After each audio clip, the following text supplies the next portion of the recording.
I thank the honourable member for Leichhardt. The question is that this bill be now read a second time, and I call the honourable member for Grayndler. Thank you, Mr Deputy Speaker. Well, I will not be voting for this legislation. This is legislation which has no policy basis whatsoever. None of the contributions of those opposite, or indeed the legislation itself, indicate why the government believes this legislation is necessary. And the previous speaker spoke about Labor's position and what we said before the election. Well, he should have a look at what his own government said before the election. They said that they had got the policy settings right. They said that they had stopped the boats. They said they had removed all of the incentives with regard to people smugglers. And yet now we have new legislation that was not mentioned during the election campaign, that is all about politics and not about substance or policy. And they should be better than that. This country deserves better than that. But what we have here is a government without an agenda, contriving division as a means to attack the Labor Party for political reasons. It's a government that's preoccupied with conflict when it should be looking for solutions to the challenges facing this nation. It prefers conflict rather than outcomes. The government's justification for this bill is that the legislation will deter people smugglers.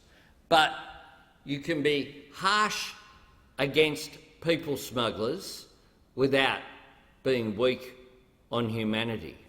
And what this government should be dealing with is the challenge of settling people who are now on Nauru and Manus and have been there indefinitely. Indefinite detention causes mental anguish. All of the experts say that that is the case. And as people concerned with our common humanity, we as a parliament have a responsibility, if we are aware that circumstances not of those people's making is causing mental anguish, then we have a responsibility to do something about it. And what the government should be doing is identifying, and should have done well before now, is identify and place those people in third countries so that those people who have genuinely been recognised as refugees are settled in accordance with the responsibilities that we have. Those people who aren't genuine refugees should, of course, return to their country of origin. But this legislation goes much further than suggesting that people will not be settled here in Australia. It says people will be banned for life from coming to Australia, whether it be as tourists or to visit relatives or as business representatives. And last Saturday night I had the honour of attending the Ethnic Business Awards in Melbourne. It was attended, the government was represented by the Deputy Leader of the Liberal Party, Julie Bishop, the member for Curtin and Minister for Foreign Affairs. She gave quite a good speech to that event, lauding the people who were the major recipients. The major recipient of the Major Business Award was a former Iranian refugee. The major recipient of the Small Business Award was a refugee, a boat person who came from Vietnam. The fact is that the government, in its rhetoric, is reinforcing views in the community very deliberately, that somehow anyone who seeks asylum is not legitimate, does not have a contribution to make. And the government must know that it's sending that message to the Australian community, which is why perhaps Pauline Hanson has been so supportive of this policy. But they must know something else as well, because we on this side have been determined in a bipartisan way to support policies that genuinely deter people smugglers. But in question time, for answer after answer, they've been prepared to stand up here and send a message to the people smugglers that somehow there isn't a bipartisan position in this parliament in deterring people smugglers. Being prepared to send that message. And it's consistent with the government, when it's in trouble, that reaches into the bottom drawer and brings out policies such as this one. Policies of which there is no mandate. Policies which were never mentioned before an election that we have just been through. And when they say that, there is a justification in terms of assisting the settlement of the people of Nauru and Manus. We know that that is not true. How do we know that that is not true? Because the Conservative Prime Minister of New Zealand, John Key, has told people that is not true.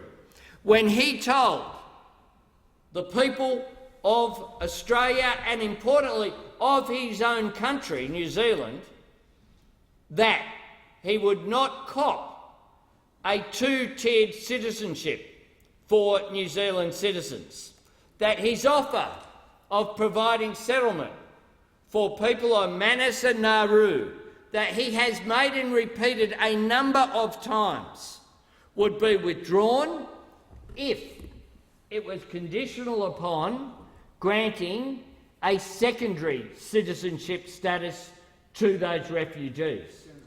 Therefore, it would be even more difficult to provide a solution to the major issue that the government should now be dealing with, which is the settlement of those people, something that they have a responsibility to do. So the fact is that this whole of the parliament has put forward a clear message. That consensus is being breached by those opposite. How irresponsible of them. Sending a message to the people smugglers that somehow this isn't a bipartisan position, by at the same time wanting to send a message somehow to the Australian people that there is political gain for the government in seeking to create a political division where none should be. They are prepared to use these people as pawns whose human rights, dignity and mental health can be just given away and taken in order to secure the game of politics, which is what their plan is here. The fact is that there is extraordinary dysfunction within this deeply divided government, led by a Prime Minister who's constantly looking over his shoulder to ensure that he isn't abandoned by the hard right-wing members of his own political party. The polls are bad, morale is down, the critics are circling. The Prime Minister needs a political circuit breaker. The two things that they draw on usually complain about unions and try and create a division and political conflict over the issue of asylum seekers. And that's what we're seeing here. No practical reason for this change. Its only purpose is to give the government an opportunity to attack the opposition. A government that should be concerned with economic growth, should be concerned with job creation, should be concerned with future education, should be concerned with healthcare, should be concerned with nation building through infrastructure, because it doesn't have an agenda on any of those issues. It's fallen back on this issue. And similarly, the inquiry announced by the Cabinet to have a parliamentary committee inquiry into the conduct of the Human Rights Commission and anti-discrimination law in this country. Again, an attempt to create division and conflict in the community, to create a return to the old culture wars. The old culture wars by putting people against each other.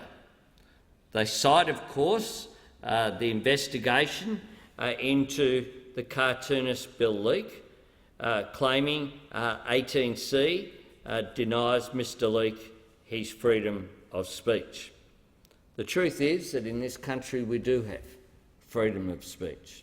That cartoon, whilst it mightn't have been something that I would have drawn, he had the right to do so, and I think the complaint should be dismissed, and I have no doubt that it won't result in any consequences against Bill Leak. I accept I've spoken to Bill Leak today, and I accept that he's someone who is going through some real anguish as a result of the complaint being made against him, and I'm certainly sympathetic with that view.